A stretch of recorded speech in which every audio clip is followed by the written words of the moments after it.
Guys, the Shiller PE ratio for the S&P 500, we are talking about the cyclically adjusted price-to-earnings ratio. The one metric that actually strips out the noise has just smashed through 40. Do you have any idea what that number actually means? Do you? Because it's not just a cold, boring statistic on a spreadsheet somewhere. It is a flashing red siren. It is a 5-alarm fire. It is a countdown clock attached to a bomb that is sitting right underneath the foundation of this entire casino we call a stock market. If you have even a shred of respect for history, if you care even a little bit about preserving the money you've enslaved yourself to earn, you should know that a Shiller PE of 40 is not just high, it is astronomical. It is insanity. Let's take a little walk down memory lane, shall we? Let's look at the graveyards of the past. Go back to the eve of the Great Depression in 1929, the moment before the bottom fell out and destroyed an entire generation, the moment before people were jumping out of windows on Wall Street. What was the PE ratio then? It was just barely over 30. That's it, 30. And that was enough to trigger the greatest economic collapse in human history. Now, fast forward to the dot-com bubble in 2000, the era of irrational exuberance, where people were buying pets.com and thinking they were going to be billionaires. That was absolute mania, right? The Nasdaq lost 80% of its value. 80%. Families were wiped out. And what was the PE ratio right before that implosion? It peaked around 44. And where are we today? We are sitting at 40. We are dancing on the edge of a cliff that is nearly as high as the dot-com crash and significantly higher than the Great Depression. So you tell me, look me in the eye and tell me, do you think we are witnessing the greatest economic miracle in the history of the species? Do you think trees grow to the sky? Or are we staring down the barrel of another historic, catastrophic collapse that's going to be written about in textbooks for the next 100 years? Which one does your gut tell you it is? Just look around you. Look at the market. Does it feel stable to you? Or does it feel like a fever dream? Does it feel like a suffocating, manic episode? Every asset is going up. Real estate, stocks, crypto, collectibles, valuations are floating in the stratosphere, completely untethered from reality. When you log into your brokerage account and look at those numbers, do you feel safe? Be honest. Or do you feel that knot in your stomach, that sense of unreality, that creeping panic that maybe, just maybe, none of this is real? Are you constantly checking your phone, terrified that this high-speed train with no brakes is about to derail and go flying off the mountain? I know you are. I can feel it. I know that a lot of you watching this right now are paralyzed. You're conflicted. It's not that you don't want to sell, it's that you're scared to sell. You're scared of missing out on the last leg of the rally, but you're terrified of holding the bag. You're trapped. And I know, some of you are prudent. You've got some bonds, maybe you stacked some gold bars in the safe, maybe you're sitting on a pile of cash. Good for you. That's your bunker. That's your survival kit. I'm not here to trash those assets. They have their place in the apocalypse. But let's be real. With each other, we are here to make money, right? We are in this game to build wealth. And deep down, we all know that the only engine that actually drives long-term wealth generation is equity. It's owning pieces of businesses. But how do you own businesses when the entire market is a ticking time bomb? Before I give you the codes, and I have specific ticker symbols that act like a bulletproof vest, I need to deprogram you. I need to wash your brain out with soap and water and fix your broken investment philosophy. Why am I talking to you today about ETFs? Why am I not telling you to go buy some recession-proof stock like a specific grocery store or a specific utility company? Listen to me closely. The individual stock market right now is a minefield. It is a death trap. People use the word volatility like it's some academic term. It's not. In this market, volatility means psychotic. Have you seen what's happening to individual stocks? A company can be a darling of Wall Street on Monday, the CEO says one wrong thing on the earnings call, or the revenue misses by a fraction of a percent, and boom. Tuesday morning, it opens down 20%, 30%. That's not a correction. That's an amputation. That is your hard-earned money, the capital you sweated for all year, evaporating in a microsecond because you bet on the wrong horse. You want to try and diversify that risk yourself? You think you're a fund manager? You think you can build a balanced portfolio by picking 20 or 30 stocks? Don't make me laugh, dude. That requires hours of research every single day. You need to be reading hundreds of earnings reports. You need hundreds of thousands, maybe millions of dollars to properly cover the sectors. Do you have that time? Do you have that energy? Do you have that bankroll? Most of you don't. Let's be real. Most people buying individual stocks are just gambling.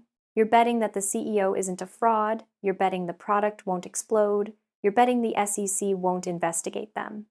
In a market with a PE of 40, the odds of that gamble paying off are pathetic. This is why ETFs are your only hope. They are your lifeline.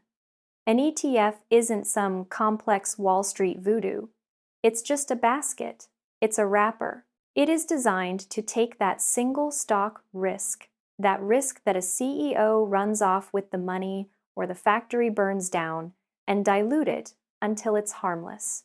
When you buy an ETF, you aren't buying one company. You're buying hundreds, thousands. You aren't putting all your chips on one number at the roulette table. If one company in that basket goes bankrupt, if one company turns out to be a fraud, does it tank your portfolio? No. It's a blip. It's nothing. That is diversification. That is risk management. That is how the big boys play the game. By buying an ETF that tracks a specific sector, like the ones I'm about to show you, you are betting on a theme, not a person. You are betting on an entire industry. Your financial fate isn't tied to one lunatic in a corner office. It's tied to the average performance of the strongest companies in the world. It's stable. It's calm. And the fees? Practically zero. You don't need to pay some guy in a bespoke suit a 2% management fee to lose your money for you. You can do this yourself. It's called indirect ownership. You want to own Johnson & Johnson? You want to own Procter & Gamble? Sure, you could buy the stock and watch the ticker every 5 minutes, sweating bullets, or you can buy the ETF that holds them, plus 100 other giants. You get the growth, you get the dividends, but you're wearing body armor. In a chaotic world, in a world on the brink of a 40 PE collapse, this is the only smart way to survive. All right, now that we've purged the gambling addiction out of your system, let's get to the meat. I'm not here to talk theory. I hate theory. I like what works. I like what survives the fire. I'm going to give you the codes, the actual tickers that I call the Iron Shield. And I'm not just picking these out of a hat. I'm going to put these ETFs through the acid test. We are going to look at how they performed in 2022. Do you remember 2022? That was the meat grinder. That was the year bonds and stocks both crashed. It was the year of no place to hide. It was the year everyone got wrecked. I want to show you how these assets stood like granite pillars while everything else turned to dust. Are you ready? Take a deep breath. Let's build your fortress. First up, we have to address the absolute baseline of human existence. If the economy implodes tomorrow, if the grid goes down, if the banks close, if we enter a Great Depression too, what does humanity still need? I don't care if it's the zombie apocalypse, as long as people are breathing, there are things they cannot live without. This is our first line of defense. This is the consumer staples sector. Listen to me. I'm not talking about consumer discretionary. I'm not talking about the new iPhone or the Gucci bag or the Tesla. Those are nice to haves. When you lose your job, you stop buying that junk. I'm talking about the stuff you buy because you have no choice. I'm talking about VDC, that's the Vanguard Consumer Staples ETF, and XLP, the Consumer Staples Select Sector SPDR. These are the kings of the bunker. Let's crack them open and see what's inside. What are you actually buying? You're buying Procter & Gamble. Think about it. No matter how much money you lost in the stock market this week, did you brush your teeth this morning? Did you wash your clothes? Does your wife still need her skincare products? Yes, you can't cut that budget. You're buying Costco and Walmart. When the economy tanks, do people stop shopping? No. They stop going to expensive restaurants, and they flock to Costco to buy bulk beans and rice. These places get busier when the world falls apart. You're buying Coca-Cola and Pepsi. That's not just sugar water, guys. That is legalized addiction for billions of people. That is a moat so wide you can't see the other side. These companies have the holy grail of investing: pricing power. Inflation is 10%? Who cares? They raise prices 10%. You'll pay it. You have to pay it. Their cash flow is like a utility.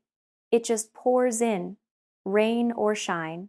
But does this logic actually hold up when the market is bleeding out? Don't take my word for it. Look at the scorecard. Let's rewind to the slaughterhouse of 2022. The Fed was hiking rates like maniacs. The S&P 500 fell off a cliff, down 19% for the year. The Nasdaq, a bloodbath, down 33%. People were crying looking at their 401 KS. It was a nightmare. But what did VDC do? I want you to really hear this. VDC ended 2022 basically flat, 0% change. If you were holding XLP, you were down maybe 0.8%. Do you understand how insane that is? While everyone else was getting their faces ripped off, while tech bros were losing their shirts, the people holding VDC were sipping tea, totally unharmed. In a bear market like that, flat is the new up 100%. Flat is victory. Flat is survival. If you are sitting here today with a portfolio full of high-flying AI stocks trading at 200 times earnings, and you have zero exposure to VDC or XLP, you are driving a race car without a seatbelt. You are asking to die.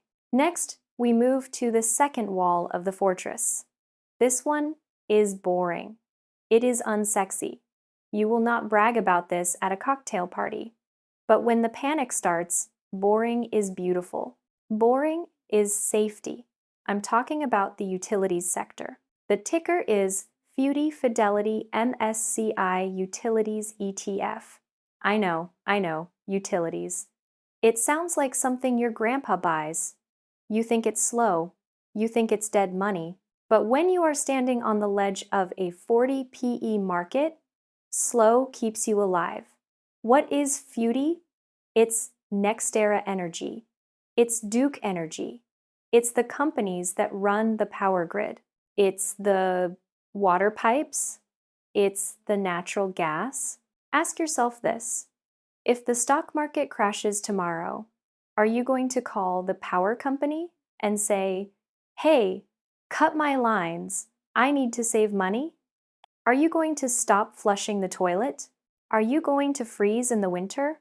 No. You will sell your car, you will sell your watch, you will sell your kidney before you turn off the lights. These are monopolies. They are regulated by the government. They don't have competitors. They don't need marketing departments because you are their hostage. Their revenue is basically guaranteed. And the best part? Utilities are known as bond proxies. They pay fat dividends. In a world where capital gains are disappearing, that quarterly cash payment hitting your account is the only thing that's real. Let's check the acid test. 2022, the year of pain. Rising interest rates are supposed to kill utilities, right? That's what the textbooks say. Well, the textbooks lied. While the S&P 500 was tanking 19%, do you know what FUDI did? It was UP 1.6%. Positive, green. In a sea of red blood, FUDI was a green island of profit. That is a miracle. That is defying gravity. It's like being on the Titanic, and while everyone else is freezing in the water, you're sitting in a lifeboat wrapped in a warm blanket eating a sandwich. Sure, high rates right now are a headwind, but the risk we are hedging against is a valuation collapse. And in a valuation collapse, the stability of FUDI is the shock absorber that saves your portfolio from totaling itself. Now we complete the iron triangle. We've got food, we've got power. What's left? Survival itself, your body. This is the healthcare sector. The ticker is XLV, Healthcare Select Sector, SPDR Fund. This sector is special. It's a hybrid. It's defense and offense rolled into one. First, the defense. Getting sick isn't a choice. It's biology. The economy can be in a depression, but if you have a heart attack, you are going to the hospital. If you have cancer, you are buying the drugs.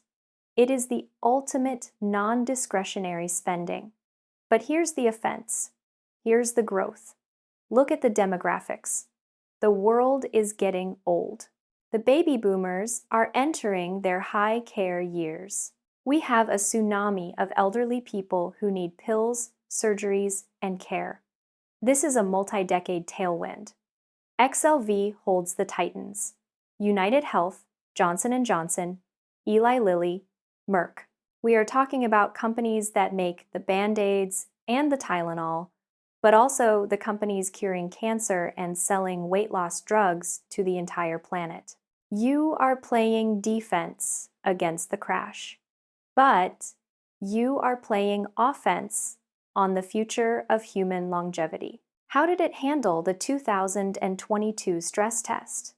The market crashed 19%. The Nasdaq crashed 33%. XLV down 2%. 2%. That's a scratch. That's a mosquito bite. You wouldn't even notice that in your daily fluctuation. While the tech sector was getting annihilated, healthcare stood firm. If you are the type of investor who says, I can't just buy boring utilities, I need some growth, then XLV is your sweet spot. It's the midfielder on your soccer team. It defends the goal, but it sets up the attack. Okay, those are the sectors. Now I want to give you two specific strategies. These aren't industry specific. These are mathematical fortresses designed to find the strongest soldiers in the entire market. The first one is my personal favorite. If I could only hold one ticker during a bear market, this might be it. It's SCHD Schwab US Dividend Equity ETF.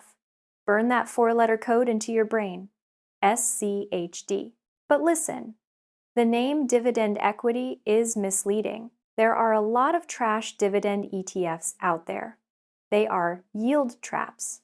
They buy dying companies just because they pay a high percentage. SCHD is different. SCHD is an elite club. It's the Navy SEALs of stocks. Its screening process is stricter than a bouncer at an exclusive club. To get into SCHD, a company has to have paid dividends for 10 years straight that proves stability. It has to have a massive return on equity that proves they know how to make money. It has to have free cash flow that proves the money is real, not accounting tricks. And it kicks out companies with too much debt. What are you left with? You are left with the absolute highest quality businesses in America, the ones that print cash. Why is this critical right now? Because in a bubble, people buy stories. They buy total addressable market in 2030. But when the bubble pops, stories are worthless. Cash is king. When liquidity dries up, only the companies that actually generate cash can survive. SCHD is a fortress of cash flow. In 2022, while the dreamers were getting crushed, SCHD was down just 3.2%. Again, compared to the market being down nearly 20%, that is a massive victory. It proved that the quality factor is infinitely more valuable than the growth factor when things get ugly. If you are sitting on a pile of unprofitable tech stocks right now, I am begging you, wake up, swap that vaporware for the concrete foundation of SCHD. It might be the only reason you're still solvent in 2026. Finally, for those of you with weak hearts, for those of you who can't sleep at night, there is USMV, iShares Edge, MSCI, Min Volume USA ETF. Min Vol stands for minimum volatility. This is a math nerd's dream. It uses an algorithm to scan the market and build a portfolio of stocks that historically move the least. It hates drama.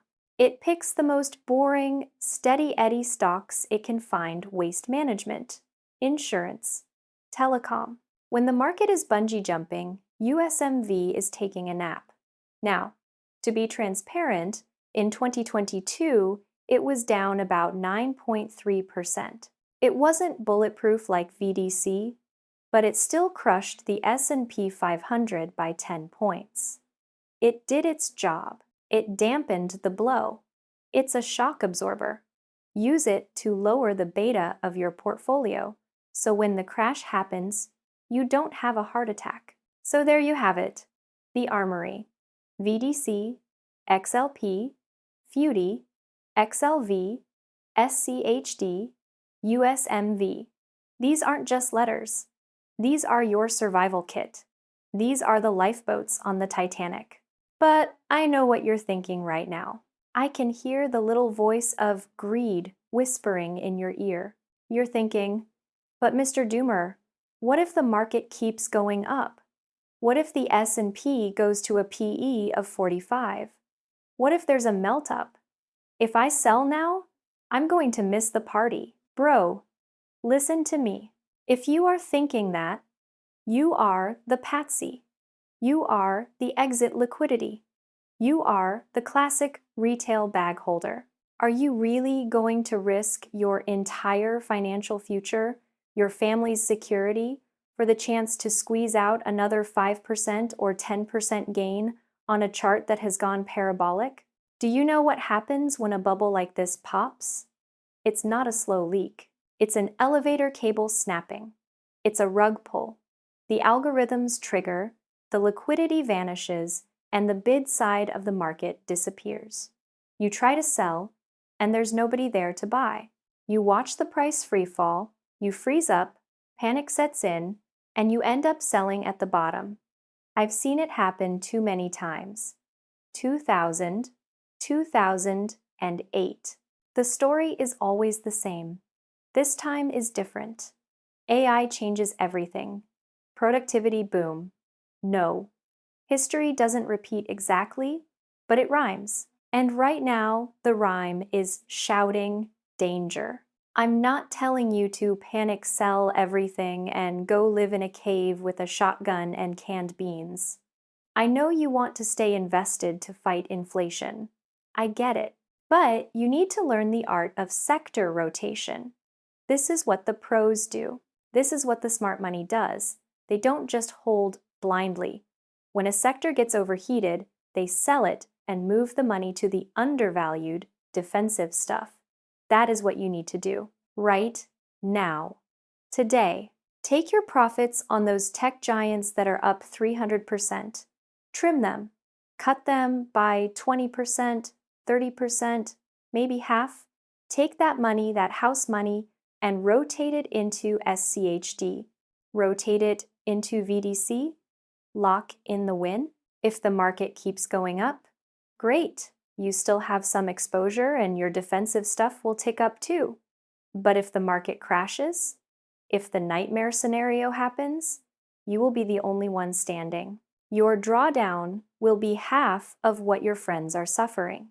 This is a game of survival. In the stock market, it's not about how much you make in the boom, it's about how much you keep in the bust. Do not wait until the water is up to your neck to start looking for a life jacket. Do not wait until the house is burning down to buy a fire extinguisher. The warning signs are everywhere. The PE is 40. The alarm is ringing. Can you hear it? Check your portfolio. Ask yourself, if the market drops 20% tomorrow, am I okay? If the answer is no, you know what to do. The codes are there. VDC, XLP, FUTI, XLV, SCHD. They are your shield. Don't let greed blind you. Protect your principal. Protect your family. Good luck out there, guys. Stay liquid, stay safe, and for the love of God, don't be a hero. Just survive.